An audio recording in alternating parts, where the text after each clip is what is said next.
you about summation notation. So do you remember?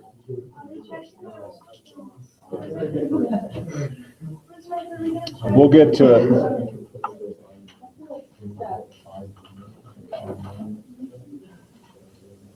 Do you remember what that means? Yes, that means plus.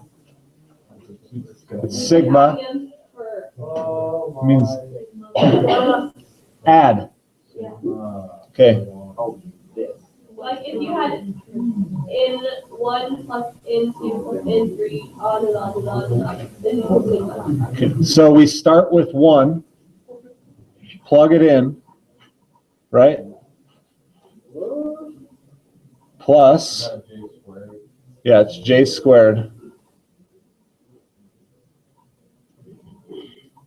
So we start with 1, so 1 squared, plus, and then go to 2, 2 squared, and then 3, 4, and we end at 5. That always makes me so confused, because some people think you know the fifth plus, but it's the number 5, right? Yes. So we could do 0 to 4 and get 5 terms. Yeah, but it's only to the number 4. Yeah. Okay, so, and then you can add, right? 1, 4, 9, 16, and 25.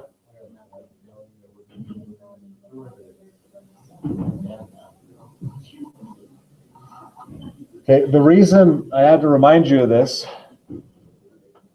is because we're going to use it to do area approximations. Okay, so we're going to work in this notation today. Tomorrow we're going to take a limit and actually define an integral with this.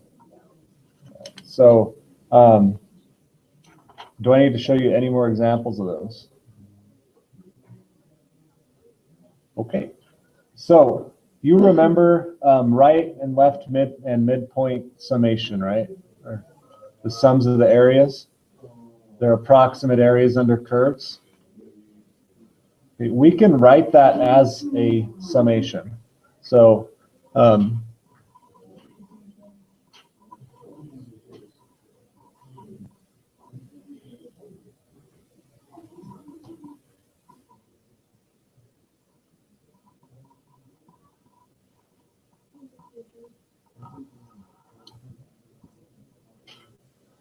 that would be the right-handed endpoint with n subintervals. This is our approximate area. Okay. Lock that up and we got the 19-year test to get right. Was it on there a lot? Yeah.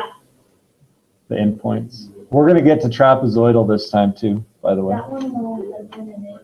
We're going to put the ends in right and over to. All right, let me show you how to use this.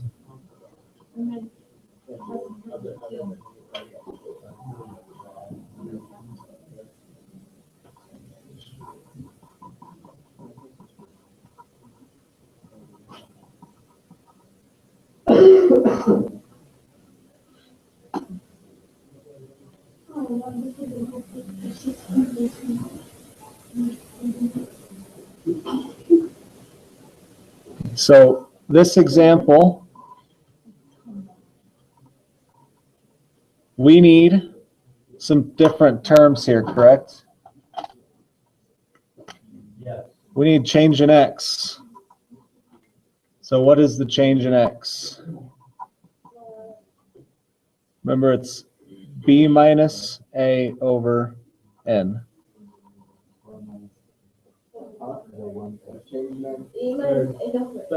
B minus a divided by n. Yeah, 1/3. Okay. B minus a over n. Yes.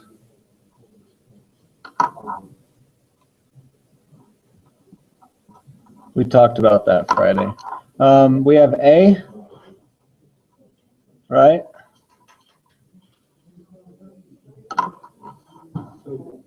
We also have n.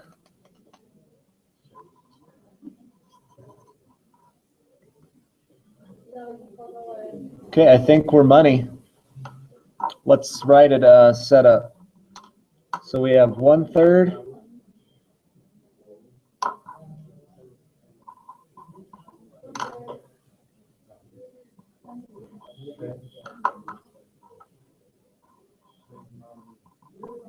Then n. What are the ones you use in stats?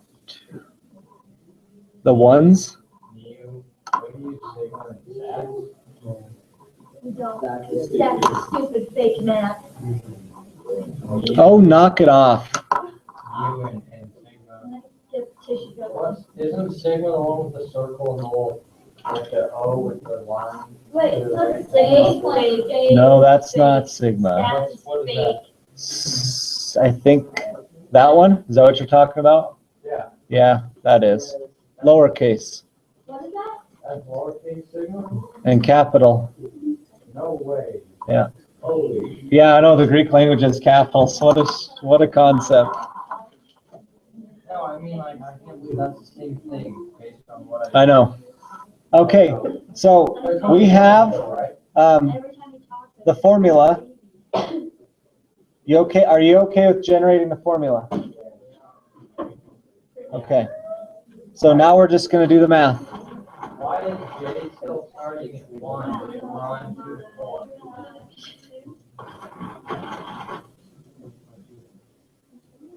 The basically how many there are 6 subintervals, right? Ben? Okay. So we start at 1, 2, 3, 4, 5, 6. It makes 6 subintervals. Okay, and this actually does the subinterval work for us. So we have 2 plus 1/3, right? For 1. Oh, yeah. 2 plus 1/3 is, okay, so that will be our first term. Our second term is 2 plus 2/3. Third term is 3. You getting the hang of it? Oh, this sounds like a weird video. Yeah, basically. It's the same thing, it's a written formula now. 4.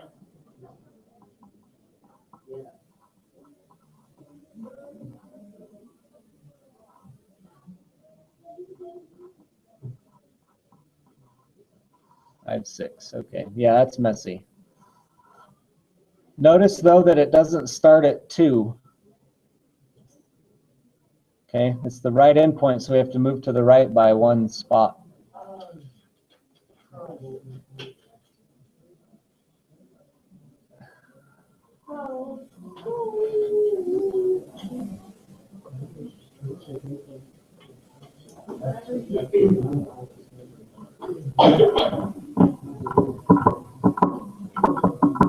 Okay, now just evaluate each of these. Yeah, plug them in here. Okay, let me show you something a little easier on this one. That's 1/x, correct? Oh, If you write this as an improper fraction, that's 7/3.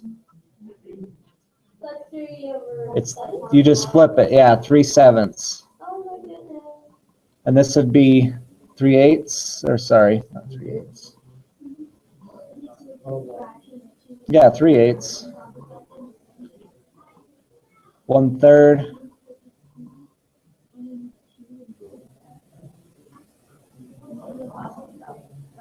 Oh, one, is that you? Oh, yeah. Okay, did I lose anybody? Oh,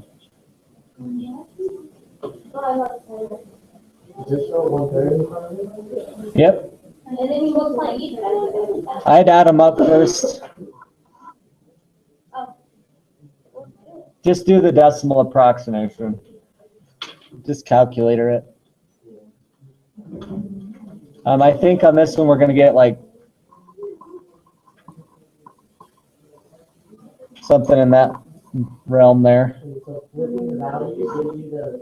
Well, it's because of the function. It's 1 over x. So if you put 1 over 7/3, you copy dot flip it, you get 3/7. It's 1.96 or 18,107 over 92. How about 0.65? That's what I got. Cool. Hold on. Then you have to multiply it out by 1/3. Oh. Yeah, okay. Yeah, 0.65. Okay. So that's the right-handed approximation. There's also a left-handed approximation formula. It's slightly different. See if you can identify the difference here.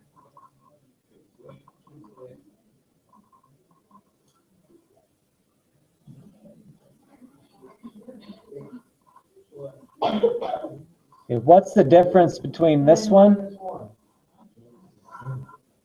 Yep. The right-handed starts at 1 and goes to n. Here we're 0 to n minus 1, so we just shifted it left by a spot. Okay? But it's going to work the same way as the other one.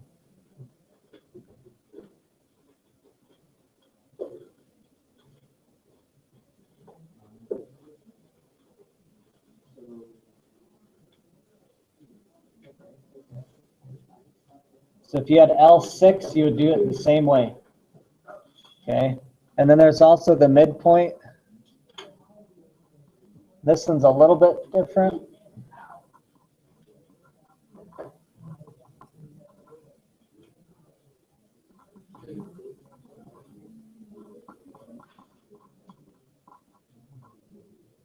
So it's the same, when you're memorizing these, it's the same. You just have the j minus 1/2 instead of the j. It's the same as the right midpoint. Okay.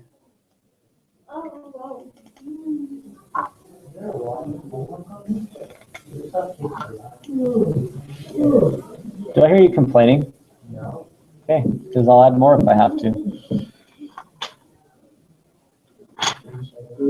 That's kind of what I'm feeling right now. A little bit of anger. I need to see it there first.